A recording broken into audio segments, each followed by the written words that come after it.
இன்பத்தில் பிறந்து இன்பத்தில் வளர்ந்து இன்பத்தில் மடிந்தவன் யாரும் இல்லை. துன்பத்தில் பிறந்து துன்பத்தில் வளர்ந்து துன்பத்தில் முடிந்தவன் யாரும் இல்லை. இன்பம் பாதி துன்பமும் பாதி இரண்டும் வாழ்வின் அங்கம்.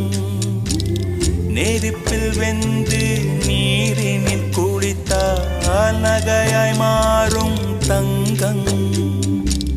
தோல்வியும் கொஞ்சம் வேண்டுமடி, வெற்றிக்கு அதுவே எணியடி.